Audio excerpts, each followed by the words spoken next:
जाते मिले समाज सब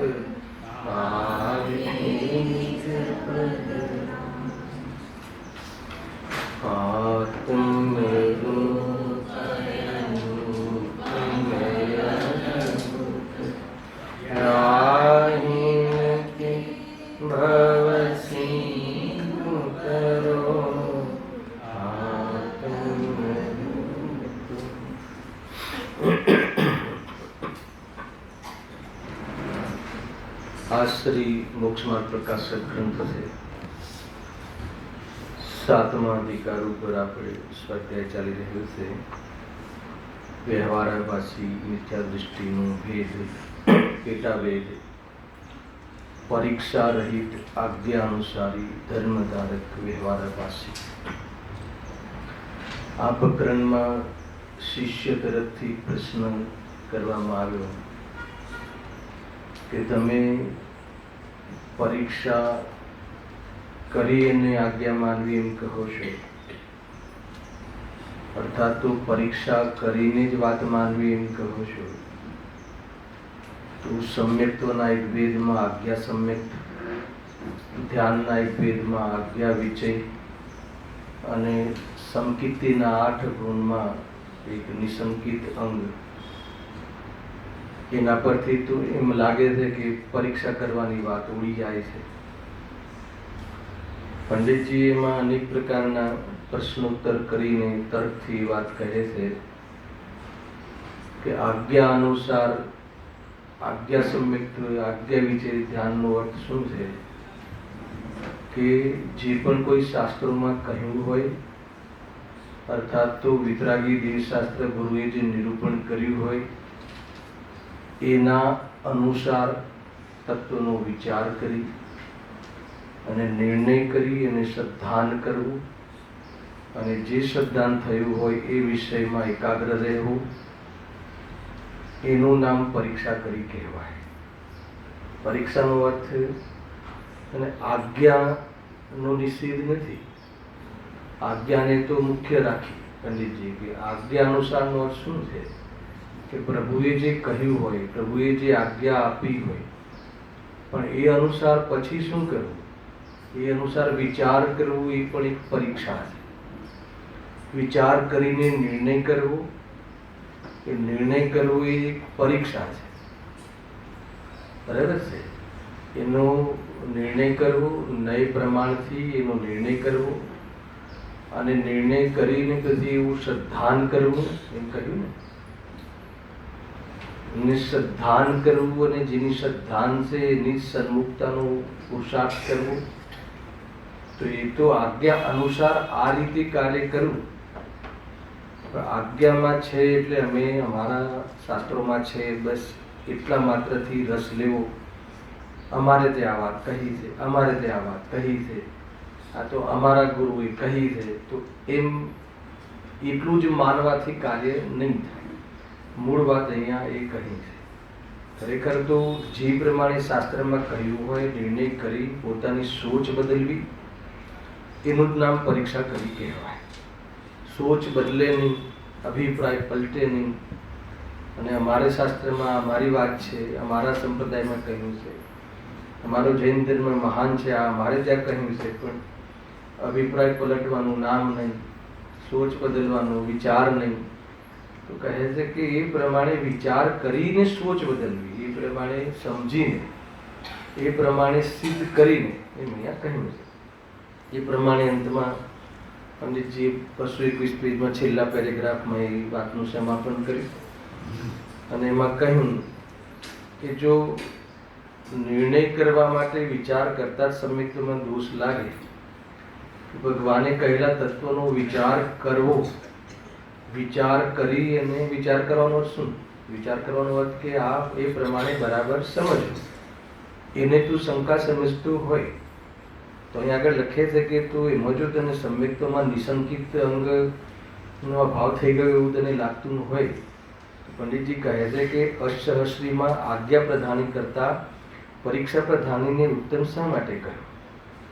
પૃચ્છના આદિને સ્વાધ્યાયના અંગ કેવી રીતે કહ્યા? આ ચર્ચા થઈ ગઈ છે, હું અનુસંધાન કરી રહ્યો છું. પૃચ્છના, વાંચના, આમનાય, અનુપરીક્ષા, ઉપદેશ આદિ વાત કરી હતી. એ બધા જ કોઈ બી સ્વાધ્યાય, જ્યારે બી કોઈ બી ગ્રંથનું સ્વાધ્યાય આ અંગોને અનુસાર કરવું જોઈએ.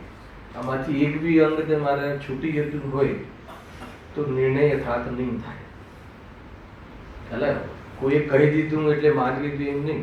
ગુરુએ કહ્યું અને મને બતાવો કે ગુરુદેવ શ્રી સ્વયં શાસ્ત્ર વાંચતા હોય અને એ પરિપાટી ચલાવી હોય કે શાસ્ત્ર સામે જોઈએ તો શું આપણને ગુરુદેવ શ્રી બોલે છે એના પર શંકા છે? એનો અર્થ એવો નીકળે છે કે શંકા છે. ખ્યાલ કે ઘણી વાર એ કહેતા ને કે ભાઈ અમને આ વાત બહુ અંદરમાં દર્દ કરે છે કે અમે ઉપર બેઠા હોય, શાસ્ત્ર નીચે હોય, અમને આ પોસાતું નથી, પણ શું કરે? સામે શાસ્ત્ર હોવું જોઈએ, વાંચન હોવું જોઈએ, વક્તા બોલે છે એ મેળવણી હોવી જોઈએ. એટલે આ વાત કહી કે ના કહી? તો એ બધા અંગોનું સમર્થન છે કે નહીં? તો એ પ્રમાણે એમાં કોઈ ગુરુ પર અવિશ્વાસ છે કે તમે કાંઈ અંદર કાંઈ છે ને કંઈ અમને કહેવાના છો એનો અર્થ એવું નથી. ઇન્વોલ્વમેન્ટ થાય છે. એ પ્રમાણે આચાર્યોના કે જ્ઞાનીઓના કથનો સાથે સંપર્ક રહે અને એ પ્રમાણે આપણે જ્ઞાનીના વચનો પર વિચાર કરી અને આપણી માન્યતા ખોટી છે અથવા આપણું જ્ઞાન ખોટું છે તે સ્પષ્ટતા કરી છે. એ પ્રમાણે વિચાર કરીને સ્પષ્ટતા કરીને અંગીકાર કરવું એનું નામ પરીક્ષા છે. ટૂંકમાં એ પ્રમાણે સમજવું. હવે એના પછી એ જ વિષયને થોડુંક 2 પેરેગ્રાફ ઓર છે, પછી નવો પ્રશ્ન ચાલુ થાય છે કે ઘણી વખત એવું થાય કે ભાઈ પછી પ્રમાણિકતા છે, આ બધું પ્રમાણિક છે કે નહીં એનો નિર્ણય પરીક્ષા કર્યા વગર કેવી રીતે સંભવે? ક્યારેક કેમ કે એવા કેટલા બી પ્રસંગો બની શકે કે ગુરુનો તો વિયોગ થઈ ગયો, એના પછી નવા એડિશન આવવા લાગ્યા અને એમાં કોઈ પોતાનું કોઈ ખોટો દુરાશ્રયનો ઉપયોગ કરી લે તો એ વખતે જો પરીક્ષા કરવાની પદ્ધતિ તમે નહીં રાખી હોય તો પછી એ તો ખાલી બેનર જોઈ અને માનવાની વાત આવી જશે. એટલે પરીક્ષા કરવી એટલે છે, ફરીથી ઓર વાત બતાવે જો, પણ કેટલાક પાપી પુરુષે પોતાનું કલ્પિત કથન કર્યું છે અને જૈન વચન ઠરાવ્યું છે તેને જૈન મતના શાસ્ત્ર જાણી પ્રમાણ ન કર્યું. હવે જો પરીક્ષા કરવાની વાત તમે ઉડાવી દો તો અહીંયા ફસાઈ જશું આપણે. અને કોઈ પાપી પુરુષે પોતાની કોઈ કશાય પોષવા અર્થે અને જૈન શાસ્ત્રમાં જૈન વચન ઠરાવીને, ભગવાને કહ્યું છે, ગુરુદેવશ્રીએ કહ્યું છે એમ ઠરાવીને અને કોઈ રચના કરી દીધી તો એ વખતે તમે શું કરશો? એને ખાલી બેનર જોઈને કે નામ જોઈને કે લેખકનું નામ જોઈને કે જેની રચના કરી છે એટલું માત્ર જોઈને અગર જો માની લઈએ તો આ એક ભય છે ને, સંભવ છે આ, તો કઈ રીતે પરીક્ષા કરવી પછી? એ વાત ઊભી થઈ શકે કે જે શાસ્ત્ર વેદ જ્ઞાનનું પોષણ કરાવે, વિતરાગતાનું સમર્થન આપે, એને સ્વ અને પરના વેદ વિજ્ઞાનનું પોષણ કરાવે, એ પુણ્યમાં ધર્મ ન મનાવે, પાપ પુણ્યને સમાન કહે તો સમજી લેવાનું કે આ જ્ઞાનીના કથન છે. પણ જ્યાં પાપ પુણ્યમાં અંતર કરે, એકને ભલું જાણે પુણ્યને, પાપને બુરું જણાવે, એવું કોઈ સમર્થન અપાવે તો સમજી લેવાનું કે આ કોઈ નહીં, આ કશાય ગર્ભિત કથન કે વાણી કે આ રચના છે, સમજવું જોઈએ. અને આ આપણી પાસે આ મૂળ પરીક્ષા કરવાનું જે થર્મામીટર છે ને, આ છે. કોઈ બી કથન કરે, એકાંત કરાવે, શુદ્ધની વાત મુખ્ય કરી અને સ્વચ્છંદરૂપ જીવન પોતે જીવે અને એ પ્રમાણે નિષેધ કરીને આપણને ખોટી પ્રેરણા આપે, કાં તો માત્ર જે આચરણમાં જ લગાવી અને શુદ્ધાત્માની વાત ગૌણ કરી નાખે, તો ક્યાંય ને ક્યાંય આપણને આ વાત આપણને ખબર હોય, પરીક્ષા કરવાની રીત ખબર હોય તો આ રીતે કોઈની કોઈ મનોકામના મનોવાંછાઓ કોઈ એની પોતાની પૂર્તિ કરવા માટે કાંઈ બી રચના કરે તો આપણે સાવધાન રહી શકાય છે, આપણું અહિત ટાળી શકાય છે. એટલા માટે કોઈ એમાં દોષ નથી આવતો. એને ચોપડી ખોલવી જોઈએ. ટૂંકમાં એમ અહીંયા કહે છે જ્ઞાનીઓએ શું કહ્યું છે. એક તો પહેલાં તો આપણે ત્યાં સ્વતંત્ર સ્વયંના અભ્યાસની બહુ અછત છે. બસ સાંભળી લીધું એટલે બહુ થઈ ગયું નહીં. પોતે ચોપડી ખોલવી જોઈએ, શાસ્ત્ર ખોલવા જોઈએ, સ્વાધ્યાય સ્વયં સ્વાધ્યાય કરવું જોઈએ. હે ને, આપણું સ્વાધ્યાયમાં બી આપણે બસ 1 કલાક ગુરુદેવનું સાંભળ્યું પછી પતી ગયું, પછી ખબર નહીં ભાઈ બીજા દિવસે સવારે, તો એ ઠીક નથી. પોતે એનું ઘર ગુરુદેવ કે પહેલાં વાંચીને આવવું જોઈએ, ઘરે જઈને વાંચવું જોઈએ, વિચાર કરવો જોઈએ, એનું આપણા જીવન સાથે ક્યાં મેલ ખાય છે કે નથી ખાતો એનો બી પરીક્ષા કરવી જોઈએ. આ બધું કરવું જોઈએ. એમને બસ અમે સાંભળીએ છીએ, અમે ગુરુદેવનું સાંભળીએ છીએ. અરે તું આ ગુરુદેવ કરીને તું શું કહેવા માંગે છે? અમે એક બી પ્રવચન છોડતા નથી, પણ એમની પૂરી વાત માનો ને. એમની એક વાત માનવી ને એક વાત ના માનવી એવું ક્યાં કીધું છે? ખ્યાલ આવે કે નહીં? આ સારી છે, સાચી છે, પ્રશંસનીય છે કે તું સ્વાધ્યાયમાં રેગ્યુલર છે, એનો નિષેધ નથી, પરંતુ એ કરીને આ બધી વાતો તો છે નહીં. એટલા માટે અહીંયા આ વાત આવી, જોરદાર વાત છે. જો પણ કેટલાક પાપી પુરુષે, પાપી શબ્દ લખ્યો છે પંડિતજી, પોતાનું કલ્પિત કથન કર્યું છે અને જીન વચન ઠરાવ્યું છે, તેને જૈનમતના શાસ્ત્ર જાણી પ્રમાણ ન કર્યું. એને ત્યાં પણ પ્રમાણ આદિથી પરીક્ષા કરી. પરીક્ષાની આ જરૂર પડી ને, પરીક્ષા કરી પરસ્પર શાસ્ત્રોથી તેની વિધિ મેળવી. કેટલી વાત કહે એને, જોરદાર વાત છે. પ્રમાણ આદિથી પરીક્ષા કરવી, નહીં પ્રમાણ મતાર્થ. મતાર્થમાં એ વાત સિદ્ધ થવી જોઈએ, નયોના કથનમાં એ વાત સિદ્ધ થવી જોઈએ. અને પછી કહે છે કે પરસ્પર શાસ્ત્રોની તેની વિધિ મેળવવી. આ કથન માટે 8મો અધિકાર લખવો પડ્યો એમને. ઉપદેશનું સ્વરૂપ, આ વિધિ કઈ રીતે મેળવશું? 4 અનુયોગમાં કથન પદ્ધતિ જે કહી છે એ કથન પદ્ધતિ, એમાં કોની પ્રમુખતા છે અને કેમ પ્રમુખતા છે, વ્યવહારની મુખ્યતા ચરણાના યોગમાં કહી છે. તો એને વ્યવહારની રીતે સમજવું જોઈએ, વ્યવહારને વ્યવહાર માનવો જોઈએ. અને સાથે દ્રવ્યાનુયોગ એમ કહે છે કે પરમાર્થ માનીને સંતુષ્ટ ન થઈ જવું જોઈએ. તો દરેક કથન પદ્ધતિનું આપણને આવડત હોવી જોઈએ, 4 અનુયોગને સમજવાની આવડત હોવી જોઈએ. એટલા માટે એમને આ 7 અધિકાર સુધી ભૂલનું વર્ણન કર્યું અને મોક્ષ માર્ગના સ્વરૂપનું વર્ણન કરતા પહેલા ઉપદેશના સ્વરૂપનો 8મો અધિકાર લખ્યો. 4 અનુયોગ એટલે કથન પદ્ધતિ. અને 4 જે આપણે અનુયોગ કહ્યા છે, પ્રથમાનુયોગ આદિ, તો એ અનુયોગમાં તે પ્રથમાનુયોગમાં કેવી કથન પદ્ધતિ છે, કેવી તે છે. અને એ અધિકાર અહીંયા ચાલશે તો તમને ખ્યાલ આવશે કે આપણે ખરેખર જે શાસ્ત્ર સ્વાધ્યાય કે ઉપદેશ જે સાંભળીએ છીએ, ઉપદેશ સાંભળવાની પદ્ધતિ બી આપણી બરાબર નથી. એ આપણને કદાચ ખ્યાલ આવી શકે. એને ખરેખર 8મો અધિકાર ડાયરેક્ટ કોઈ ચલાવતું નથી, પણ પર્સનલ વાંચી લેવું જોઈએ. મને ખરેખર હું તો કહું છું કે 10 લક્ષણ પર્વમાં ચલાવવા જેવો અધિકાર છે. અત્યારે તો બધા સ્વાધ્યાયી લોકો આવે છે, પણ 10 લક્ષણ પર્વમાં તો બધા ન્યૂકમર્સ બહુ આવે છે. એકવાર 8મો અધિકાર ચાલવો બહુ જરૂરી છે. એમાં ઉપદેશનું સ્વરૂપ, કથન પદ્ધતિ, 4 અનુયોગનું શું મહત્વ છે, કેટલું પ્રયોજન છે, અને એમાં એકાંત ન કરવું, એ બધી બાબતો બહુ ખુલાસામાં આગળ આવવાની છે. હા, પરસ્પર શાસ્ત્રોથી તેની વિધિ મેળવવી. ત્યાં કહ્યું છે તો ત્યાં કઈ અપેક્ષાએ કહ્યું છે, અહીંયા કઈ અપેક્ષાએ કહ્યું છે. અને જે બી અપેક્ષાએ કહ્યું હોય પરંતુ નિરપેક્ષ થવા માટે કહ્યું છે, એ પ્રમાણ, એ પ્રમાણિકતા. ખ્યાલ આવ્યો?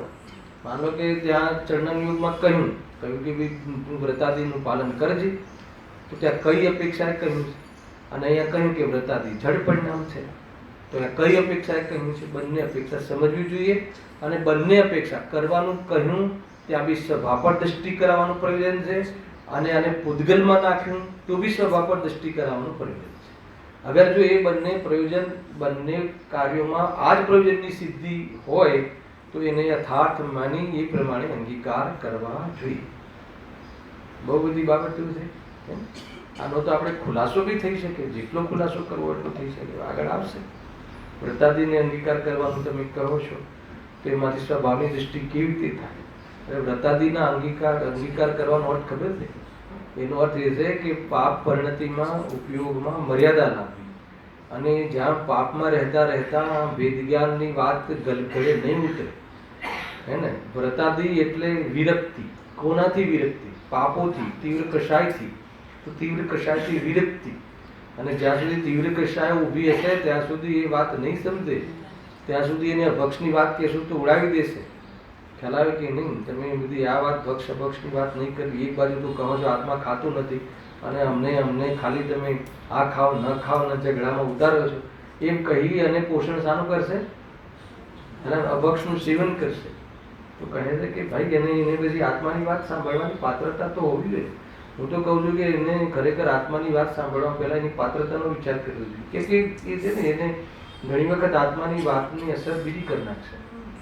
રીતે છે ત્યાં મેં પેલું દેવલાલીમાં 6 દિવસ પછી બી પેલું ચાલુ કરેલું, સુગાનજીનું બોલ ચાલુ કરેલું. તો ઘણા લોકો એ વખતના હતા તો મને કે આનું બહુ મહત્વ છે, ગુરુદેવશ્રી કોઈને જ્યાં ગ્રંથ આપતા અને આમને તેમને બધી વાત કરતા. તો ગુરુદેવશ્રી એટલી ઊંચી વાત, તત્વની ઊંચી વાત કેમ પોતાના કંટ્રોલમાં લઈ લીધી? એને એ જે કહ્યું દ્રવ્ય દ્રષ્ટિ પ્રકાશ, બરાબર, સુગાનજીને બોલ, એ બધાને ખ્યાલ બી હશે કેમ પોતાના તાબામાં લઈ, નહીં કોઈ બીને આપવાની નહીં આ ચોપડી, પાત્ર જોઈને આપવાની. કે હેલાય કે નહીં? કેમ કે એને નહીં પચે, ઉલટા કામ કરી નાખશે, સ્વચ્છંદ થઈ જશે, સમજણ નહીં પડે કે નહીં બહુ ઊંચી વાત છે, ના નથી. મને તો આપણને તો ખ્યાલ નથી, બધા જે ગુરુદેવશ્રીના સાથે જે હતા એ લોકો બતાવે કે આ રીતે આરતી થયું. એનું ગ્રંથ પરિચય કરાવવામાં પહેલા કીધું હોત તો હું કહે હેલાય કે નહીં? બહુ બહુ ઊંચી વાત છે ભાઈ. જો પરસ્પર શાસ્ત્રોથી તેની વિધિ મેળવી, આ જો લખ્યું છે મેળવી આ પ્રમાણે સંભવિત છે કે નહીં? બસ સંભવ છે કે નહીં? હે ને, ઓલા 9મા અધિકારમાં લખ્યું ને કે મોક્ષની પ્રાપ્તિ માટે પેલા એમ કહ્યું કે 2 પદ્ધતિ બતાવી, કે કાં તો જે આપણી ઈચ્છા છે કે આ પદાર્થ મારા હિસાબે અનુસાર પરિણમે, તો ત્યાં 2 આધાર બતાવે છે. સુખી થવા માટે 2 આપણને તર્ક બતાવે છે. કાં તો વિશ્વના તમામ પદાર્થો આપણી ઈચ્છા અનુસાર પરિણમે, કાં તો આપણી ઈચ્છાનો અભાવ થાય. હે ને, આપણે કયો પ્રયાસ કરીએ છીએ? વગર શાસ્ત્ર વાંચે, અત્યાર સુધી વગર શાસ્ત્ર વાંચે કે બધા જ દીકરા દીકરી, પડોશી, બિલ્ડિંગ વાળા, કમિટી વાળા, કારોબારી વાળા બધા મારી ઈચ્છા અનુસાર પરિણમે તો હું સુખી થાવ, વટ પડે તો વટ પડે ને, વટ પડે એટલે સુખી. તો પંડિતજી કહે છે કે આ શબ્દ પણ એ પ્રમાણે સંભવિત છે કે નહીં એ નક્કી કરીએ. અને એક બીજો ઉપાય કે જે જ્ઞાનીઓ કરે છે કે ઈચ્છાનો અભાવ. તો આ બંનેમાં સંભવિત કયું છે? આવ્યું ને. કોઈ એમ કહ્યું કે ભાઈ તારો પુણ્યનો ઉદય હોય તો બધા તારા આજ્ઞામાં રહે, તો આપણે લાગી જઈએ કે પુણ્યનો એવો ઉદય કરીએ કે બધા એને 6 ખંડ મારા તાબામાં રહે. તો કે સંભવિત છે, એક બી પરમાણુ તારા અનુસાર પરિણમે સંભવિત છે. હાલાકી આ વાત છે. આપણે ત્યાં પ્રવચન હતું ને ભાઈ પરમ દિવસ 2-3 દિવસ પહેલા, તમારી દીકરી એ પંખો એને ચાલુ રાખવો તો હું કહું પંખો બંધ કરો. પ્રવચન હતું ને, તો પંખાએ શું કરવું? એને મિનિટને આ પંખો બંધ કરો, મને પ્રવચનમાં ડિસ્ટર્બન્સ થાય છે. અને એમને કે એમને ગરમી લાગે છે, પ્રવચન સાંભળવામાં ડિસ્ટર્બ થાય છે, પંખો ચાલુ રાખો. પંખાને શું કરવું? સંભવિત છે. કોના હિસાબે પરિણમવું કોઈ પદાર્થને? તો કહે છે કે ઈચ્છાનો અભાવ થઈ શકે. પછી આખું જબરજસ્ત થઈ શકે છે એ વાત ઉપર પંડિતજીએ એને બહુ વજન આપીને એની સિદ્ધિ કરી કે થઈ શકે છે. બહુ ઊંચું પ્રકરણ છે 9મો અધિકાર. તો અહીંયા કહે છે કે આ પ્રમાણે વિચાર કરો, સંભવિત છે. શું રાગ રાખીને સુખી થઈ શકાય? સંભવિત છે. કોઈ એમ કહે કે ભાઈ પુણ્ય ભાવથી ધર્મ થાય છે, તો પુણ્ય ભાવ જે ભાવ બંધનું કારણ હોય એનાથી મુક્તિ કે એનાથી નિજરા થઈ શકે છે? એ સંભવ કેવી રીતે છે? એ રીતે પહેલા એનું નામ પરીક્ષા છે. પરીક્ષા એવો વિચાર કરી વિરુદ્ધ અર્થને મિથ્યા જ જાણવો. જો આ પરીક્ષા કરવાની વાત તમે ઉડાવી દેશો તો ફસાવાના પૂરા ચાન્સ છે. કાં તો કેમ કે એનું જે ગુરુ તો સામે રહ્યા ને, હે ને, દેવશાસ્ત્ર ગુરુ સાચા અરહંત ભગવાન તો અહીંયા સંભવ નથી. એને મુનિરાજનું પણ મળે એટલું આપણું ભાગ્ય નથી. એને સાચા મુરીદાસ કોઈ મળી જાય મળે હોય પણ આપણું ભાગ્ય બી તો હોવું જોઈએ.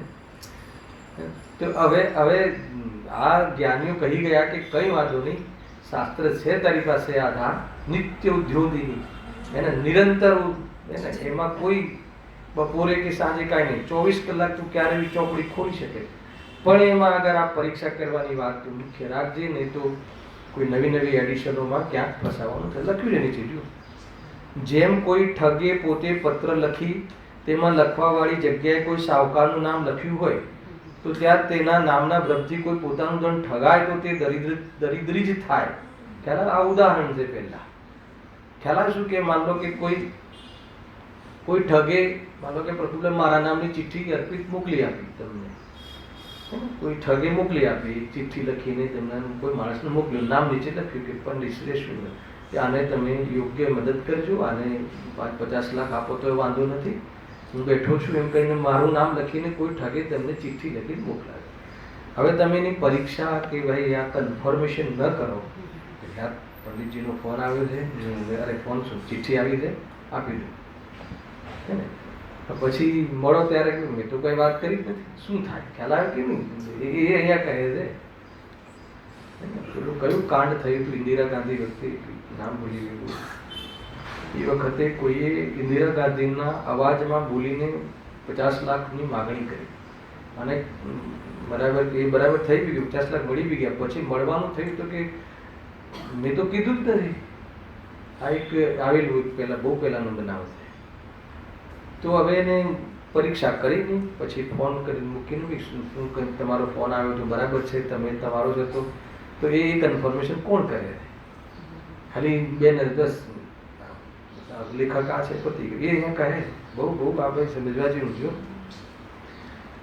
તો તેમ કોઈ દુરાશયી લખ્યું, દુરાશયી કોઈ પાપી, દુરાશય એટલે પાપી, કોઈનો આશય ગંદો હોય, તો આશય શું ગંદો હોય? પોતાની દુકાન ચલાવવાનો આશય હોય તો પોતે ગ્રંથાધિક બનાવી તેમાં કર્તાનું નામ જીન, ગણધર અને આચાર્યનું ધર્યું હોય, ગુરુદેવશ્રી એડ કરી દો. ગુરુદેવશ્રી લખ્યું આપણા માટે તો ગુરુદેવશ્રી કે પ્રમાણ બરાબર છે 100%. કોઈ એમ કહી દે ને ગુરુદેવશ્રીના મુખેથી આ વાત આવી હતી તો આપણે એક વાર તો એ પ્રમાણ છે વાત સમજી અને પછી વિચાર કરવો 100%. અને દરેક પ્રવચનમાં આવે છે ને કે ભાઈ પ્રમાણ કથન છે, અને જેટલી પ્રમાણિકતા હરિ ભગવાનના કથનની છે એટલી જ પ્રમાણિકતા પૂજ્ય ગુરુદેવશ્રીના કથનની છે 100%. પણ હવે એનો કોઈ ફાયદો ઉઠાવી લે, આપણી શ્રદ્ધાનો ગેરલાભ લઈ લે, તો એ તરફથી તો સાવધાન રહેવું કે ન રહેવું. ભાઈ બહુ બધું ચાલે છે. આખું ધરમપુર ખડું થઈ જાય છે, આખું ધરમપુર બહુ દશા ખરાબ છે. એટલે કોઈ છે રાકેશ કરીને કોઈ છે ખબર નહીં, અને એનું જે બહારનો વેશ પહેરવેશ ભગવાન થઈ ગયું. અહીંયાથી લોકો ડાયવર્ટ થયા. મને એમ લાગ્યું કે આમાં ખોટું શું લાગ્યું કે ત્યાં ડાયવર્ટ થયું, અને જે જાય એને આમંત્રણ આપે છે. માતાજી વાળા હોય, મતલબ કે અંબે માતા વાળા જાય તો બી પાછલા પણ એન્ટ્રી છે, આ જાય તો એન્ટ્રી છે, આમ શ્રીમદજી વાળા જાય તો બી એન્ટ્રી છે, બધા જ જણને એન્ટ્રી છે, અને બધાને આવકારે છે. 100% છલ છે, 100%. જીનવાણીની સામે કહું છું, કોઈ દ્વેષ બુદ્ધિથી નથી કહેતો.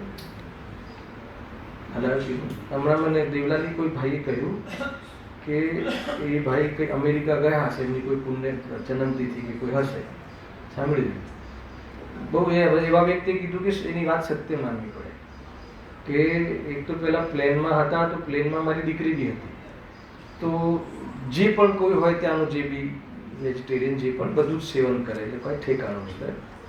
અને પછી ત્યાં ઉતર્યા અને ત્યાં પછી ત્યાંની બહેનો એમનો લાભ માટે હાથમાં કપડું રાખે વ્હાઈટ, અને એ આ ભાઈ કંકુના પગ કરે, કંકુવાળા થાળીમાં, અને એ કેકના પર હાથ દઈને આગળ જાય, અને બહેનો ખુશ થાય કે અમે લાભ લીધો. અરે શું કરે છે તું? એની વાત સાચી ક્યાં હોય? જ્યાં દેવશાસ્ત્ર ગુરુનું સ્વરૂપ ખબર નથી, એને પોતાને ભગવાન આત્મા માને નહીં, અને ભગવાન પર્યાયમાં માની લે. અને વાત એ નથી, આપણા કેટલાક મુમુક્ષુ ભાઈઓ ડાયવર્ટ થઈને ત્યાં જાય છે. વાત એ આટલી સાચી વાત હવે એને નક્કી નથી કરી શકતું, પરીક્ષા નથી, હે ને? અને ત્યાં બધું જ પાછું પૈસાથી મળે છે, એવું બી નથી કે મફત મળે. ત્યાં મોટા મોટા આલિશાન ફ્લેટ છે, તમારે પે કરવું પડે, તમારું રજીસ્ટ્રેશન કરવું પડે. અરે ગજબ છે ધર્મ માટે આ વાત ક્યાંથી આવી? કોઈ બીને થોડો બી કોર્નર સોફ્ટ હોય તો કે કાઢી ફેંકી દે હોય ભૂલેલો ભગવાન છે, પલટશે. પણ આપણે આપણું કોઈ આપણું વર્તમાન ભાવ નહીં બગાડવા, અનંત ભાવ બગડે. પ્યોર ગ્રહિત મિથ્યાત્વનું પોષણ થઈ રહ્યું આવું બધું છે ભાઈઓ. તેમ કોઈ દુરાશી પોતે ગ્રંથાદી બનાવી તેમાં કર્તાનું નામ જીન, ગણધર અને આચાર્ય ધર્યું હોય, ત્યાં એ નામના ભ્રમથી કોઈ જૂઠું શ્રદ્ધાન કરે તો તે મિથ્યા દ્રષ્ટિ થાય. અને આ વાત તો એ તો બહુ દૂરની થઈ. આપણે ત્યાં નવા નવા છપાય ને ગ્રંથો, હવે આગળ ગુરુદેવનો ફોટો આપી દે અને બરાબર એમના જે આગળ શું પ્રસ્તાવનામાં થોડુંક એમની વર્ણન એમનું મહિમા કરી દે અને પછી છાપવામાં બધું એકાંત કરે તો શું દશા થાય? અગર જો આ પદ્ધતિ ના હોય, પરીક્ષા કરીને માનવાની વાત આપણે ઉડાવી દઈએ તો અહીંયા તો ફસાશું કે નહીં. એટલા માટે જે આ સર્વાંગ સિદ્ધાંત છે અને પરીક્ષામાં કઈ એની નહીં, એ જે ભગવાન કહે છે એ વાત વિચારવી અને વિચારવામાં પણ આપણને ન બેસે તો પૂછવું. તો પૂછ્યું તો એમાં શંકા થોડી છે. માનો કે અહીંયાથી મેં તમને કોઈ પ્રમેય કહ્યો અને તમને વાત ગળે ન ઉતરી અથવા તમારા જ્ઞાનમાં ન સમજાઈ અને તમે મને ફરીથી પૂછો તો હું એમ સમજુ કે આ વ્યક્તિ મારી વાતમાં શંકા કરે. હું એમ સમજુ ને કે આ વ્યક્તિને હજી આ વાત સમજાઈ નથી. બસ એટલે સુધી તો છે. એટલે આજ્ઞા અનુસારી બસ માનવાનું ઠીક નથી એમ અહીંયા કહે છે. ગુરુદેવશ્રીનું આખું પ્રવચન પ્રમાણનું કે એક પેરેગ્રાફ ખાલી આપ્યો હોય કે આ પેરેગ્રાફ છે, એનું અનુસંધાન મેળવવું જોઈએ કે ખાલી મેળવવું જોઈએ. હવે એ બી બહુ મોટો રોગ આવી ગયો છે. ગુરુદેવશ્રીના વચ્ચે વચ્ચેથી એમને જે આપણી કશાનું પોષણ કરતો હોય ને એવું એક પેરેગ્રાફ કાઢીને પછી બીજો પેરેગ્રાફ કાઢીને પછી જાણે એમ કે પરને નથી જાણતું. હવે પરને નથી જાણતું અને પરને જાણે છે એ વાત પછી ના લખે. ગુરુદેવશ્રી પરને નથી જાણતું એનો નીચેના પેરેગ્રાફમાં પરને નથી જાણતું એટલે શું? આજે પરને જાણવાનું જ્ઞાન થાય છે, પાછા એમ બોલતા હોય આ પરને જાણવાનું જ્ઞાન થાય છે એ પરનું નથી. પરનું નથી એટલે પરને જાણતું નથી એમ નહીં, પરનું નથી એટલે એનો સ્વામી પર નથી, એને લઈને થાય છે એમ નથી, હું જાણું છું એટલે છે એમ નથી. એ જ્ઞાનનું પ્રતિબિંબ છે, એ જ્ઞાનની વાનગી છે. તો એ પેરેગ્રાફ તો દબાવી દે, ન છાપે, આગળનું છાપે તો કે આ બી આ બધીથી ચેતવા જેવું નથી. બિલકુલ યોગ્ય નથી. બિલકુલ કોઈ ફેરફાર ન કરવો. ઠીક છે, તમે કોઈ એમાં કોઈ રત્ન, કોઈ એકાદ કથન, કોઈ જે પ્રેરણાદાયી હોય તો એ તમે અલગથી લખો. અથવા જેમ કે બેનશ્રીની તો સ્વયં સ્વતંત્ર બોલ જ એમને તો બોલેલા છે, તો એનું સંકલન કરો. પણ તમે આ રીતે રનિંગ માંથી શું નવી જીનવાણી છાપીને નવું શું કરવું છે? બહુ ધ્યાન રાખવા જેવું છે, ફસાવા જેવું નહીં. કદાચ માની લો કે એનો અભિપ્રાય માન લો કે સારો બી હોય, માની લો કે મારે ખાસ વાતો પર ધ્યાન આપવું છે, પણ વાત પૂરી ન થાય તો જે આપણા જેવો કોઈ અબોધ જીવ હોય તો એની જે એમાંથી જે અર્થ કાઢવાનો છે પ્રોપર ન કાઢી શકે. હવે કોને પૂછવા છે? હવે ચોપડી બતાવશે માનો જો લખ્યું છે, જો લખ્યું છે ખ્યાલ આવે કે ભાઈ એને લખ્યું છે પણ એમાં શું અભિપ્રાય છે એ વાત સમજમાં લાવવી, એનું નામ પરીક્ષા છે. ઘણી બધી બાબતો બહુ ચિત્તવા જેવું છે અને એને લઈને વિકૃતિ આવી ગઈ ને. આ વિકૃતિ આવશે પંચમકારના અંશ સુધી આવવાની. આપણે સાવધાન રહેવું, એ વિકૃતિમાં સામેલ ન થવું, બસ એટલી વાત છે. નવું શું કરવું? જીનવાણી લખી છે, જીનવાણી કહી છે. હવે કોઈ બહુ થઈ ગઈ, આપણી પાસે નવી કોઈ લખવાની જરૂર નથી. કોઈ જરૂર નથી. એ રીતે સમજ્યો. અહીંયા શું લખ્યું છે એ રીતે ત્યાં એના એ નામના ભ્રમથી કોઈ જૂઠું શ્રદ્ધાન કરે તો તે મિથ્યા દૃષ્ટિ થાય.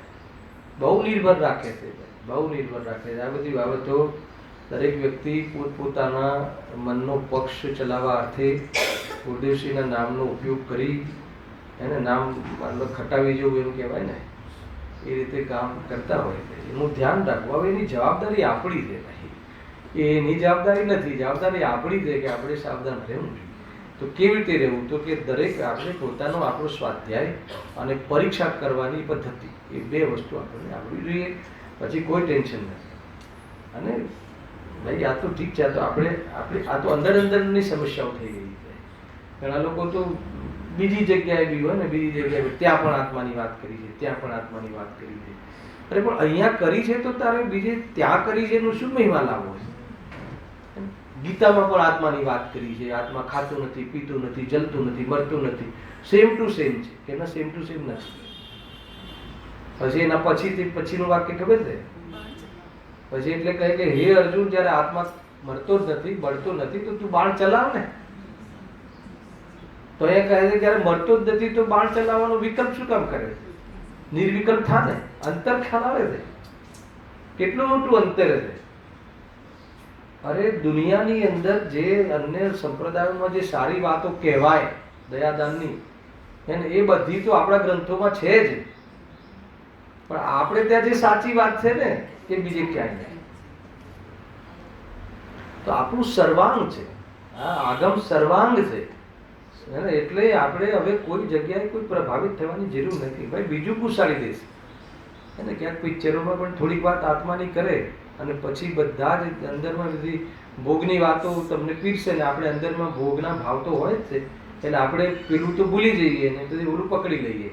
બરાબર, એકદમ પ્રોફેશનલ ચાલતું હોય. વેપાર ચલાવવો છે ને તો બહુ ધ્યાન રાખવું. ભાઈ ધર્મનું કામ છે, ધાર્મિક બુકો છે, ધર્માયતનું છે, શાસ્ત્રો છે. આપણી પાસે તો જેવી આપણું ભાગ્ય છે કે ગુરુદેવશ્રીના વાણીમાં વાત છે.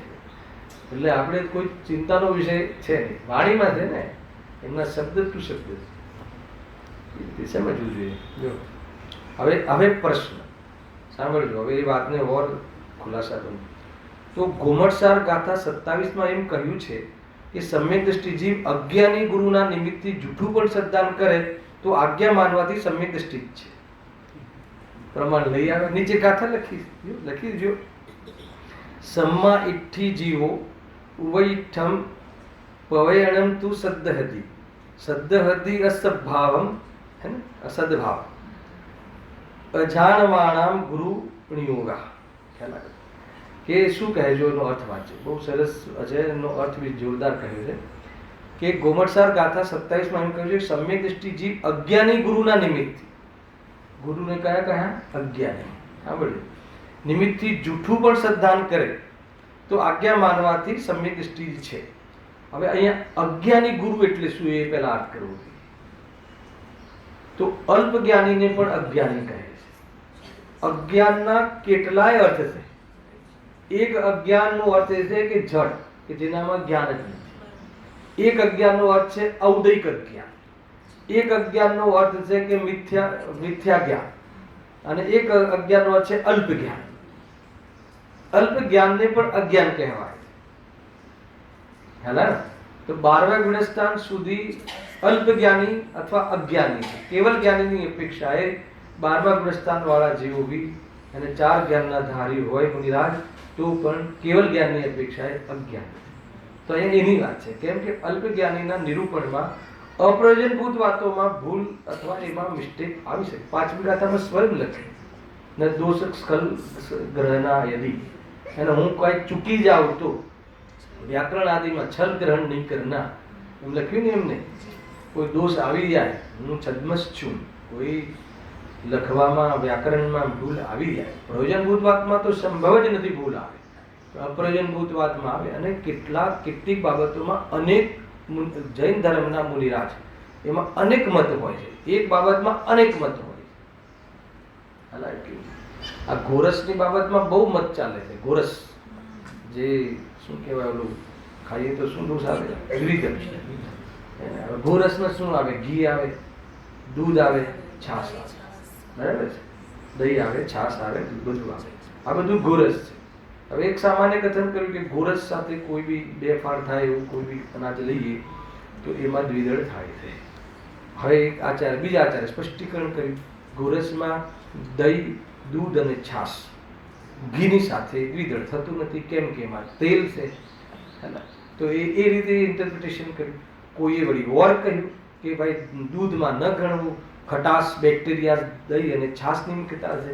અને અડી ચોથાએ તો એમ કહ્યું કે ગરમ શ્વેતાંબરોમાં તો ગરમ કરીને કરો તો એ બી દોષ નથી આવતો. હવે જેને જે લાગ્યું, આ તો જૈનોમાં હે ને, હવે આપણે કયું માનવું? જે એકદમ આપણને અનુકૂળ હોય એ માનવું. એવી બધી બાબતો થઈ જાય. અરે તું એકદમ સુપર છે, મને ગોરસ જોડાવી દે એને તું એની સાથે ખાવાનું બંધ કરી દે, ફરક શું પડશે? આયુથી જીવે છે, જીવત્વ શક્તિથી સદા જીવે છે, વાત જ પૂરી થઈ જાય છે. એટલે ઘણા મત મતાંતરો એક જ આચાર્ય જૈન આચાર્ય મુનિરાજોમાં અપ્રયોજનભૂત બાબતોમાં હોય છે, તત્વમાં ના હોય. કોઈ મુનિરાજ એ ના કહે કે ભાઈ નહીં, એને ક્યારેક પંચમ કાલમાં તો એને શુદ્ધ, ગુરુદેવશ્રી બહુ કહે છે કે શુદ્ધતાનું સંભવ નથી તો શુભ ભાવથી ધર્મ થાય એમ માનો. ગુરુદેવશ્રી કે એમ ના હોય, એને કોઈ બી કાળે ધર્મ તું એક જ પ્રકારે છે, ન થાય કોઈને એ વાત જુદી છે. અહીંયા બી થશે તો વિતરાગતા જ ધર્મ છે, રાગથી ધર્મ થતું નથી. પંચમ કાળમાં હોય એટલે થોડુંક વ્યાજબી રાખો, થોડુંક ચલાવી લો, એવી કોઈ વાત છે નહીં. નથી થતું, એવા જીવો નથી આવતા અહીંયા, એ વાત જુદી છે. પણ ત્યાં કોઈ સમજોતો નથી. આ બધી બાબતો દ્રઢતાની છે, બધી વાત સમજવી જોઈએ.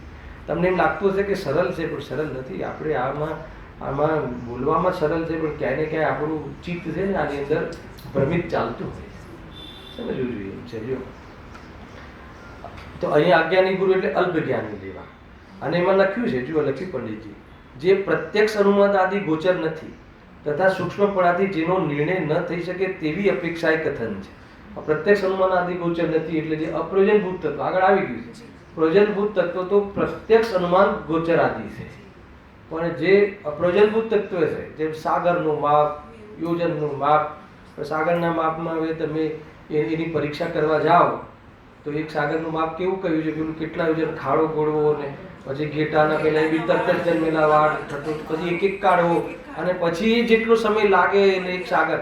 હવે કે નહીં ભાઈ મેં તો ના માનીએ, પેલા મેં કરીએ તો કર, ખ્યાલ આવે કે નહીં? તો કહે છે કે કદાચ એ તો અપ્રયોજનભૂત છે, એમાં કદાચ કોઈ ગણિતમાં, કર્ણાનુકના ગણિતમાં એમાં કોઈ મિસ્ટેક આવી શકે છે. અલ્પ જ્ઞાનીને, છદ્મસ્ત જ્ઞાનીને એવી કોઈ મિસ્ટેક આવી શકે છે. તો કે એની મુખ્યતાથી કહ્યું છે કે એ ભલે કદાચ તને એમ કહ્યું હોય અને એ પ્રમાણે તું શ્રદ્ધા કરી લે તો બી તારું સમ્યક દર્શનમાં હે ને સમ્યક દર્શન રહે છે, સમ્યક દર્શન વમી જતું નથી.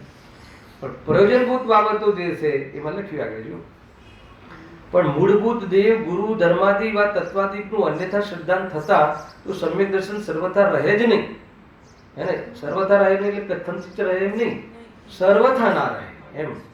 એવો જ નિશ્ચય કરવો માટે પરીક્ષા કર્યા વિના કેવળ આજ્ઞા વડે જ જે જૈની છે તે પણ મિથ્યા દૃષ્ટિ જાણવા. એટલે અહીંયા કહે છે કે કોઈ દિવસ સમ્યક દૃષ્ટિ જીવ હોય, શ્રી ગુરુ હોય અને દેવશાસ્ત્ર ગુરુ હોય, એમને ક્યારે બી આ બાબતો તરફ ભૂલ થાય નહીં. એટલે કે દેવ ગુરુ ધર્માદિક વા તત્વાદિકનું અન્યથા શ્રદ્ધા ન થાય. હમણાં કોઈ યાત્રા ચાલી રહી છે ને, આ એક ગ્રુપની રાકેશભાઈનો જે ફોટા આવે છે તમને, એ યાત્રા ચાલી રહી, બહુ સરસ ચાલે. તો ત્યાં સ્વાધ્યાય ચાલે, ત્યાંથી મને ફોન આવ્યો મને કે ભાઈ અહીંયા એવું નિરૂપણ, એક ભાઈનો પ્રશ્ન હતો કે અમારે દર્શન કર્યા વગર અને અમે ભોજન નથી કરતા એવો નિયમ છે, તો વચ્ચે મંદિર ના આવે તો શું કરવું? તો કોઈ પંડિતજી એવું સમાધાન કર્યું કે શ્વેતાંબરનું મંદિર આવે અને દર્શન કરી લો તો ચાલે. મેં કીધું કે એનું તત્વ બી હવે જે કદાચ સાચું બોલતા હોય તો ખોટું સમજે, હાલાવે કે નહીં? અરે જેની અપ્રયોજનભૂત, અરે તને ખ્યાલ છે દેવ ગુરુ એ તો આ તો પ્રયોજનભૂત તત્વ થઈ. માની લો કે તત્વ આ ગમે અને દેવ રાગી ગમે તો તત્વનું જ્ઞાન સાચું કેવી રીતે થયું?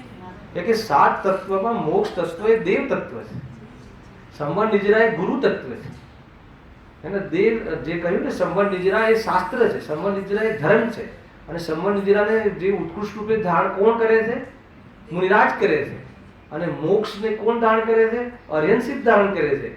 તો કહે છે કે અર્યંત અને સિદ્ધ સંબંધિત જો એની ભૂલ હોય અને ગુરુ સંબંધી ભૂલ હોય તો 7 તત્વ સંબંધી ભૂલ આવી કે ના આવી?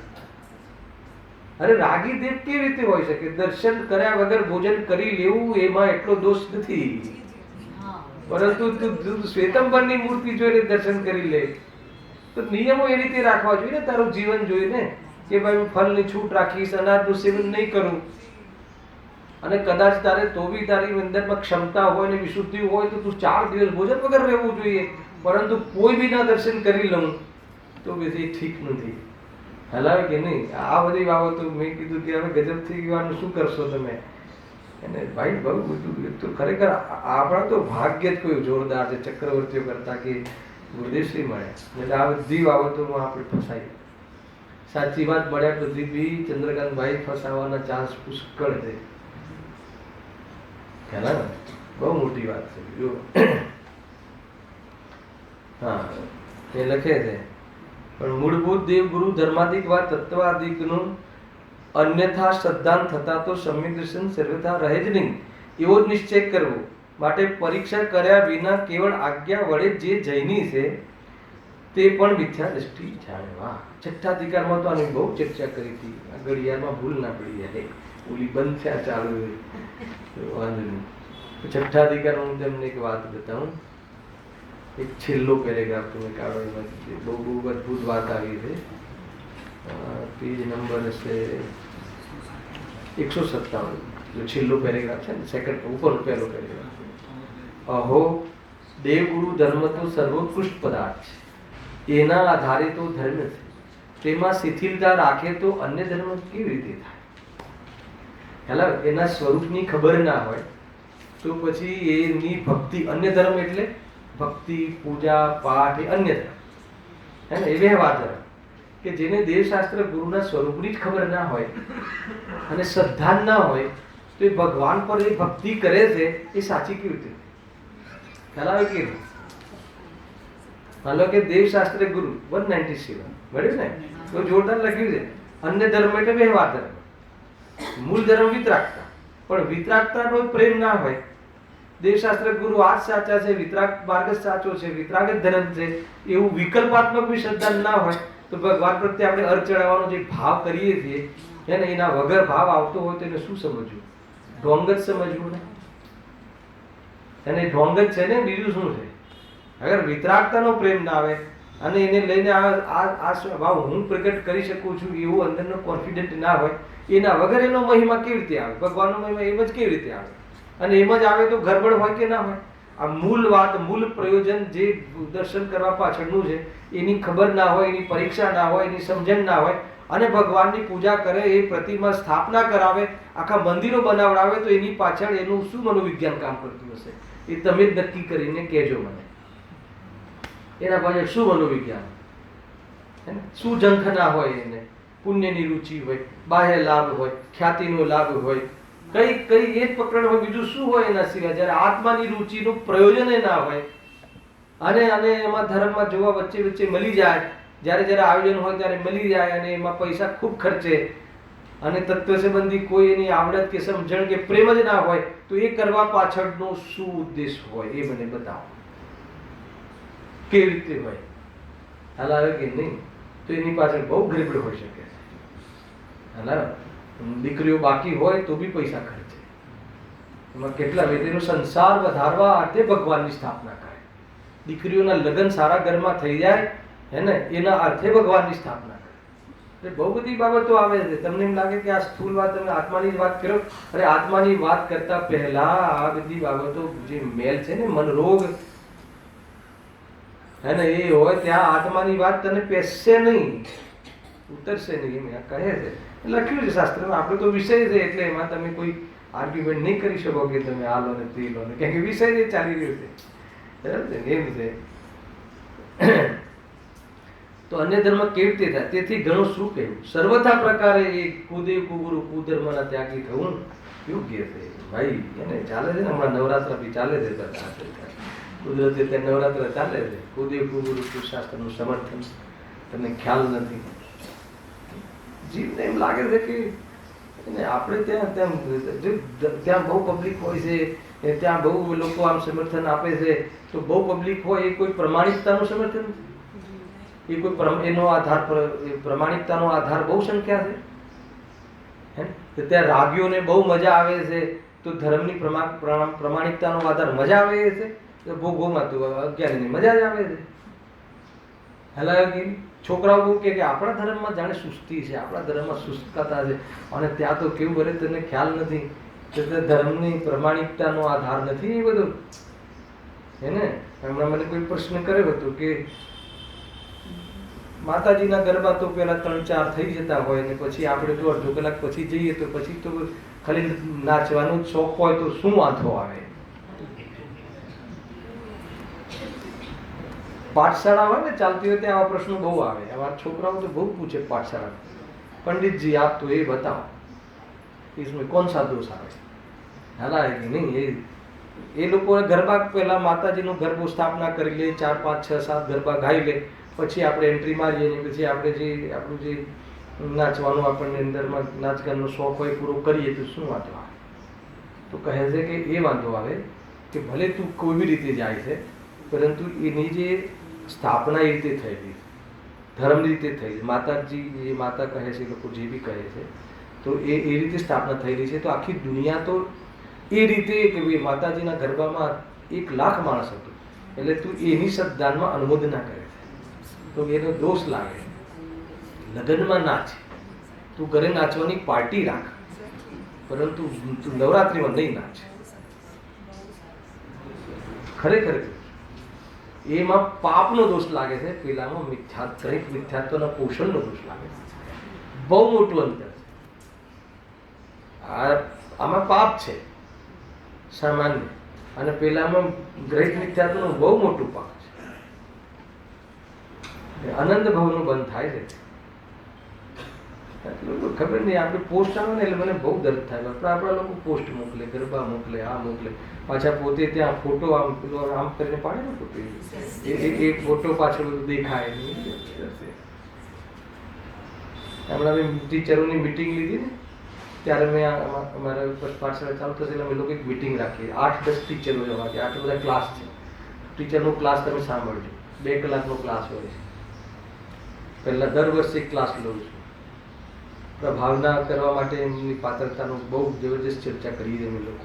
એમને નહીં કે ભાઈ આવીને તું ભણાવજે, તું ભણાવજે, તું ભણાવજે, એમને એ રીતે નહીં. હાલ બહુ જબરજસ્ત એ બહુ ઊંચી વાતો બી થઈ, પણ સામાન્ય વાતો બહુ થઈ. ડીપી પર એવો કોઈ ફોટો ના મૂકવો કે જેથી કે આજકાલ આવડા છોકરા વધારે ફોન જોવે છે, કે તમારા ડીપી પર એવો ફોટો હશે કે ટીચર કહે છે આ મને ફોટા તો આવો પડાવે. હાલ કે નહીં, નવરાત્રિમાં નાચવાનું નિષેધ કરે છે ને પોતે તો નવરાત્રિમાં શું કરશો, કેવી રીતે સમજાવ? આ ગાદી પર બેસતા પહેલા બહુ મર્યાદા રાખવી જોઈએ. ગણધરની ગાદી, શ્રોતાઓને છૂટ છે, એ શ્રોતાનું જાણે. તું ભગવાનની વાત વાંચે છે, આ કોઈ આ દ્રવ્ય શ્રુત છે, અરહંત શ્રુત છે, અરહત દ્રવ્ય છે, એનો સ્પર્શ છે. એનો સ્પર્શ તારી જીહવાના માધ્યમથી થાય. તને ખ્યાલ નથી કે કેટલું ઊંચું કામ છે. બહુ ઊંચી વાતો છે. આ બધા વર્ગ અમે લોકો મલાડમાં એપ્લાય કરીએ. તમે 8-10 વિદ્વાનો એમાં શાસ્ત્રી કેટલા છે પણ નહીં. તમે બાકાયદા કમ્પલસરી હાજર રહેવું પડશે, 2 ક્લાસને એટેન્ડ કરવા પડશે, 2 કલાકનો ક્લાસ. એમાં જે બી બીમારીઓ છે, બીમારીઓ વિશે પ્લસ પ્રેરણા પ્લસ ભણાવવાની પદ્ધતિ પ્લસ એ ઘણી ચર્ચાઓ કર્યા પછી પાઠશાળા ચાલુ કરી દીધી દર વર્ષે. સામાન્ય કામ નથી, બહુ મહિમાવત કાર્ય છે. 1 લાખ પગાર લઈને જે ભણાવતા હોય ને એ તો તુચ્છ કામ છે, પણ આ કામ આનંદ ભાવના સુખ માટેની વાત છે. એટલે અહીંયાને તમે હલકું કે નાનું કામ નહીં સમજતા. આ જીનવાણીનું ઓમ સમજાવું કે નમકાર મંત્ર સમજાવવા એ કોઈ નાનું કામ નહીં સમજતા. દુનિયાની દરેક કોલેજોના કામ કરતા મોટું કામ. બહુ રીતે ચર્ચા કરી, બહુ રીતે ચર્ચા કરી. ક્યારેક એવો પ્રસંગ હશે તો અહીંયા 8 અંગના માધ્યમથી લીધું કે કેવી રીતે સંભવ છે પ્રભાવના. નિસંતતા, આ તત્વ સાચું છે એવી ડરતા વગર નિકાંક્ષિતા નહીં આવે, એને આકાંક્ષા રહેશે, અને એના વગર નિર્વિચિકિત્સતા નહીં આવે. જીનવાણીની સેવા કરવી, જીનવાણી વાંચવા વાળા જે હે ને એમની સેવા કરવી, અને સ્થિતિ કરવી, ઉપગુહનતા, દોષ લોકોના દોષો બતાવી અને ધર્મની નિંદા ન થવી. અને આ બધું થાય ત્યારે વાત્સલ્ય ભાવ આવે, અને વાત્સલ્ય આવે ત્યારે પ્રભાવના થાય, અને એ પ્રભાવના થાય ત્યારે આરાધનામાં નિમિત્ત બને. મૂળ પ્રયોજન આરાધના છે.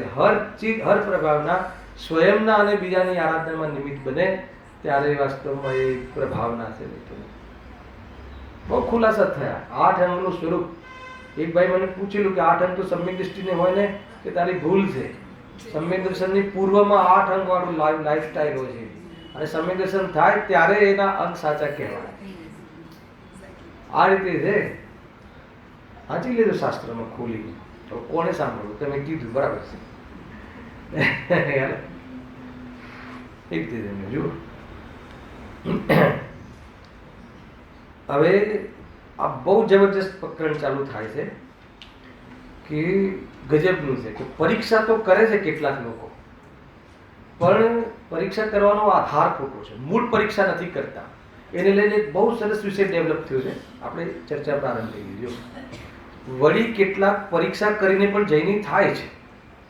પરીક્ષા તો કરે છે, પણ કોની કરે છે, એનો આધાર કોણ છે, પરંતુ મૂળ પરીક્ષા કરતા નથી.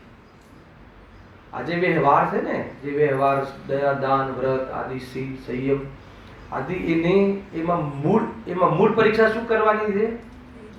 મૂળ પરીક્ષા એ કરવાની છે કે એ પરિણામો રહેતા ભેદ જ્ઞાન કરવા માટે આ પરિણામોનો અહીંયા સ્થાપના કરી છે. એ પરિણામો કરવાનું પ્રયોજન નથી. દયાદાન કરવામાં દયાદાનનું પ્રયોજન નથી. દયાદાન કરવાના પરિણામમાં ભેદ જ્ઞાન કરવાનું પ્રયોજન છે. તો મૂળ તત્વ તો એ કરવા પાછળનું પ્રયોજન મૂળ તો યાદ કરતો નથી, પરંતુ કેવી પરીક્ષા કરે છે કે જે કોઈ આ રીતની વિશુદ્ધિ હોય, વ્રતાદિની વિશુદ્ધિ હોય, બધા વ્રત પાડે, તો શાસ્ત્રમાં પણ લખ્યું છે કે ચમત્કાર બહુ થાય છે. તો લખ્યું છે માત્ર દયા, શીલ, તપ, સંયમ આદિ ક્રિયાઓ વડે, પૂજા પ્રભાવના આદિ કાર્યો વડે, અતિશય ચમત્કાર આદિ વડે એવા જૈન ધર્મની ઈષ્ટ પ્રાપ્તિ થવાના કારણે જૈન મતને ઉત્તમ જાણી પ્રતિવાન થઈ જૈની થાય છે. ખ્યાલ આવ્યો? ફરતી વાંચું શાંતિથી, ફરતી વાંચું, સિમ્પલ હતું હું વાંચી લઉં છું. માત્ર દયા, શીલ, તપ, સંયમ આદિ ક્રિયાઓ વડે, પૂજા પ્રભાવનાદિ કાર્યો વડે, આ કાર્યો આ શું છે? ધર્મ. એ ધર્મ ધારણ કર્યું ને, એ ધર્મ ધારણ, વ્યવહાર ધર્મ ધારણ કરે છે, બરાબર છે. પણ આ ધારણ કરે છે, પણ પરીક્ષા કરીને કહ્યું ને, તો પરીક્ષા કેવી રીતે કરે છે? અતિશય ચમત્કાર આદિ વડે, વા જૈન ધર્મથી ઈષ્ટ પ્રાપ્તિ થવાના કારણે આ પરીક્ષા કરી. આના લખ્યું છે ને કે ફલાણા વ્યક્તિએ આ વ્રત કર્યું, રવિવારનું વ્રત કર્યું, તે વ્રત કર્યું, આ વ્રત કર્યું, તો એને શું થયું? હે ને? હા, શરીરમાં રોગ હતો એ જતો રહ્યો, કોળ જતા રહ્યા, તે જતું રહ્યું, તેમ જતું રહ્યું. વ્રતોનું ફળ બુકો છપાય છે, રવિવારના વ્રતનું ફળ, ફલાણા વ્રતનું ફળ, આ વ્રતનું ફળ, અને વ્રતના ફળમાં બધું જ સાંસારિક લાભ, ચમત્કાર. હે ને? ના નથી એવી શુદ્ધિથી એ થાય છે, પણ પરીક્ષા એ નથી કરવાની. વ્રત એના માટે નતા કરવાના, વિરક્તિ એના માટે નથી કરવાની. વિરક્તિ દ્વારા વિતરાગતાનો અભ્યાસ કરવાનો. એ મૂળ તત્વ તો નથી પરીક્ષા કરતો, પણ ના મેં વાંચ્યું હતું કે ફલાણું વ્રત ફલાણા વ્યક્તિએ કર્યું, તો એને આખું એનું જીવન બદલાઈ ગયું અને એના જીવનમાં રોગ બધો મટી ગયો. આ રીતે થઈ ગયું. તો કે એ રીતે પરીક્ષા કરે છે, અને એ રીતે પરીક્ષા કરી, એ રીતે મેં કહી દેજો. હે ને? હવે જો પંડિતજી જવાબ આપે છે, જબરજસ્ત જવાબ આપે છે ને, એને લઈને વિષય બહુ ડેવલપ થઈ ગયો છે. આ ખ્યાલ આવે એક પરીક્ષા કયા પ્રકારની? પરીક્ષા કરવાનો આધાર તત્વ બેઝના રહે. પરીક્ષા કરવાનો આધાર એને ભેદજ્ઞાન ન રહ્યો. પરીક્ષા કરવાનો આધાર એને વાસ્તવમાં આત્માની અનુભૂતિનું પ્રયોજન ન રહ્યું. તો શું રહ્યું? એને પરીક્ષા કરી, શાસ્ત્રો વાંચ્યા, તો એને શાસ્ત્રમાંથી પ્રથમામાંથી પેલી જે બહુ મોટું વર્ણન કર્યું હોય ને, નીચે થોડુંક તત્વ કહ્યું હોય ને, એ તત્વ તો આ તત્વ આ નહીં વાંચવાનું, આ તો આપણે તો આમાં બુદ્ધિ નથી ચાલતી, આપણે તો આ બધી વાર્તા લખી છે એ જ વાંચવાનું. એટલે હવે આ પ્રથમાની યુગની વાર્તાઓની સ્ટાઇલ બી બદલાઈ ગઈ. તત્વ વધારે આવવા લાગ્યું, કથા થોડી આવવા લાગી. પહેલા 10 પાના સુધી કથા હોય અને છેલ્લે 4 લીટીમાં પ્રયોજન હોય. હવે 4 લીટી પ્રયોજન હોય એ તો આપણી વાત નથી, વાત એ ઉડાવી દે આગળનું વાત. મેં વાંચેલું છે એટલે કહું છું. આ તો મારી પોતાની મિસ્ટેકો થતી હતી. પહેલા મેં બહુ 7મા ધોરણમાં આખું પદ્મપુરાણ વાંચેલું, આખું પદ્મપુરાણ વાંચેલું પૂરેપૂરું, રસથી વાંચેલું. એટલી વાર્તાઓ ગમે, પણ આ બધું આવે તો એ છોડી દેવાનું, પેલું વાંચવાનું. એ રીતે વાંચેલું એ રીતે જો. હા, પરંતુ અન્ય મતમાં પણ એવા કાર્યો તો હોય છે. શું કહે છે કે ભાઈ આ બધા ચમત્કારો તો છે ને, એ તો અન્ય મતમાં બી જોવા મળે છે. તો જૈન ધર્મમાં નવું શું થયું? તું કહે છે એવું નથી કે કોઈ સ્વર્ગમાં બધા જૈનો જ જાય છે, હે ને? જોઈ લેજો શાસ્ત્રમાં અસંયમી જીવો પણ જાય છે, અને મિથ્યા દ્રષ્ટિ મિથ્યા દ્રષ્ટિનું સંયમ પણ એને સ્વર્ગમાં લઈ જાય છે. અને ઘણા ચમત્કાર થાય છે, નથી થતા એમ નહીં. પ્રયોજન ચમત્કારનું નથી. આપણે ત્યાં બી તો ચમત્કારો થાય છે. સીતાજીનું પેલું સરોવર, અગ્નિનું સરોવર થઈ ગયું, તે થઈ ગયું, તે થઈ ગયું. એ કોઈ એનું પ્રયોજન નથી, એના માટે નથી કરતા કાંઈ. એમ છે ને, બહુ જોરદાર લખ્યું. જો પરંતુ અન્ય મતમાં પણ એવા કાર્યો તો હોય છે. તેથી એ લક્ષણોમાં તો અતિવ્યાપ્તિ દોષ હોય છે. આ જવાબ છે પંડિતજીનો કે તું ધર્મનો જે પરીક્ષાનો આધાર કહે છે, તો આ જે ચમત્કાર આદિનો આધાર કહ્યો, તો કે એવું તો જે ખોટા ધર્મ છે, અન્ય ધર્મ છે, ત્યાં બી કોઈ વિશુદ્ધિ થાય કોઈ જીવને, એને તપાદી કરે, જ્યાં ગોરી બાવા તપાદી કરે અને ભોગ આદિ છોડી દે, વિશુદ્ધિ કરે, તો એને પણ એવી જાતિની વિદ્યા અને એવી જાતિનો બહારનો ચમત્કાર થાય છે. તો એ તો અતિવ્યાપ્તિ દોષ આવ્યો. તો આ લક્ષણ તે બનાવ્યું, એ લક્ષણ દોષ વાળું થયું. ખ્યાલ આવ્યો? નિર્દોષ લક્ષણ ના થયું. તો તું જે આધાર પરીક્ષાનું લક્ષણ નિર્દોષ ન થયું. જેટલી બધી પીળી ચીજ હોય બધું સોનું ના હોય. આપણે એવું લક્ષણ માની દેવું, સોનું પીળું હોય ને બધું સોનું હોય, તો હળદર બી સોનું થઈ જશે. હળદરને બી સોનું માનવાની વાત આવશે. આ અતિવ્યાપ્તિ દોષની વાત. આ બી એક આખો પાઠ છે જીનાગમમાં. લક્ષણ અતિવ્યાપ્તિ, અવ્યાપ્તિ, અસંભવ દોષ, એનાથી રહિત નિર્દોષ લક્ષણ. કોઈ બી વસ્તુને ઓળખવા માટે સૌથી પહેલા લક્ષણ, લક્ષણાભાસ, એ બધી ચર્ચાઓ હોવી. આ બધા શુક્રવારના ક્લાસના પીરિયડ હોય. હલાવે કે નહીં, તો જે આપણે ચાલુ થયું ને, બહુ સારી વાત છે, આવકાર્ય છે, પણ એમાં આ બધી મેટેરિયલ હોવી જોઈએ. જે બધા ધોતી પહેરે છે એ બધા ગાંધી છે, હે ને? ધોતી પહેરે બધા ગાંધી. તો એ અતિવ્યાપ્તિ દોષ. હવે જુઓ પ્રશ્ન, બહુ ખતરનાક પ્રશ્ન છે એનો. દલીલ: એ કાર્યો જૈન ધર્મમાં જેવા છે તેવા અન્ય મતમાં હોતા નથી, તેથી ત્યાં અતિવ્યાપ્તિ દોષ નથી. હવે જે વાત પંડિતજીને કહેવી જોઈએ એ કહે છે. શું કહે છે? કે જે કાર્યો જૈન ધર્મમાં, જેવું દાન જૈનમાં કહ્યું છે, જૈન ધર્મમાં કહ્યું છે, એવું દાન ત્યાં નથી. અને જેવી દયા અહીંયા કહી છે એવી દયા ત્યાં નથી. હે ને? એટલે તમે અતિવ્યાપ્તિ કહીને મારી વાત ઉડાવો છો ને, ઠીક નથી એમ કહે. ખ્યાલ આવ્યો? સામે તર્ક કરે છે કે નહીં, અતિવ્યાપ્તિ નહીં કહો. જેવી આપણે ત્યાં દયા, દાન, વ્રત, પૂજા, પાઠ આપણે ત્યાં જેવું છે એવું એને ત્યાં નથી, એટલે તમે અતિવ્યાપ્તિ દોષ નહીં કહો. પંડિતજી શું જવાબ આપે છે સાંભળજો. એ તો સત્ય છે, એમ જ છે. જો પહેલા તો તું વાત કહે છે, બરાબર છે, આ વાત તો અમે તને બહુ વાર કરતા આવ્યા છે, પણ હવે તું સત્ય છે, પણ અમે જ્યાંથી કહ્યું એ તું સાંભળ. પરંતુ જેવા તું દયાધિક માને છે તેવા તો તેઓ પણ નિરૂપણ કરે છે. ખ્યાલ આવે કે નહીં? પણ તું જે રીતે દયાને સમજે છે, તું જે દયાને ચમત્કાર સાથે મેળવે છે, તું જે દયા પાડવાની વાત કરે છે, જીવ દયા આદિ પાડવાની વાત કરે છે, તો એ જે રીતે જીવ દયાની વાત કરે છે એવી વાત ત્યાં છે. હે ને? જેવું અહીંયા કહ્યું છે એવું તો ત્યાં હોય જ નહીં. હે ને? અહીંયા તો દયાના ભાવને અધર્મ કહે છે, ત્યાં દયાના ભાવને ધર્મ કહે છે. એ અમને ખબર છે કે દયાનો ત્યાંની દયા એની દયામાં આસમાન જમીનનો ફરક છે. પણ તું દયાનો એ પક્ષ પકડ્યો છે કે ભાઈ દયા એમને અમે પાડી તો અમને આ થયું, તો એવી દયા તો એવી પાડે છે. અરે બહુ મોટી ગૌશાળાઓ, બહુ મોટી મોટી ગૌશાળાઓ ખોલી નાખે છે, તે તો ક્યારે ગૌશાળાની એક ગાયને નહીં છોડાવી હોય. તું જે દયા પાડવાની વાત કરે છે અહીંયા કહે છે, સાંભળજો.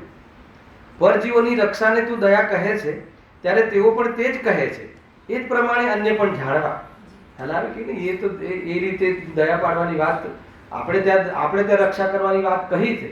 રક્ષા કરવાનો ભાવ જ્ઞાનીઓને આવે છે, પણ જોડે રક્ષા હું કરી શકતો નથી એ વાત બી આવે છે. અને રક્ષાનો ભાવ છે એ ધર્મ ભાવ નથી, એને એ રક્ષા બંધન, એ રક્ષાનો ભાવ બંધ ભાવ છે. એને એ બધી વાતો આવે છે. તો એ રીતે એ કહ્યું છે. હવે એક ફરીથી દલીલ સામેથી થાય છે. દલીલ વાંચી લઉં છું, કાલે હું ઉત્તર વાંચીશું. ત્યારે તે કહે છે કે તેમનામાં એ બરાબર નથી, કેમ કે તેઓ કોઈ વખત દયા પ્રરૂપે છે, કોઈ વખત હિંસા પ્રરૂપે છે.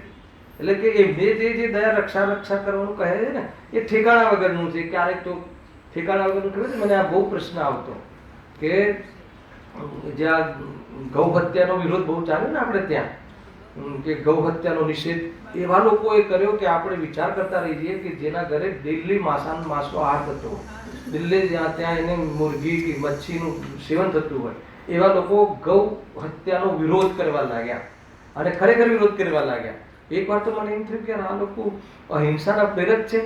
પછી કરીને આ તો ખાલી ગાયને જ બચાવવા માંગે છે, એને મરઘી આદિને બચાવવાની વાત નથી. એટલે કોઈની તો હિંસા કરે અને કોઈની તો હિંસા ન કરે, એવી જાતિનું છે.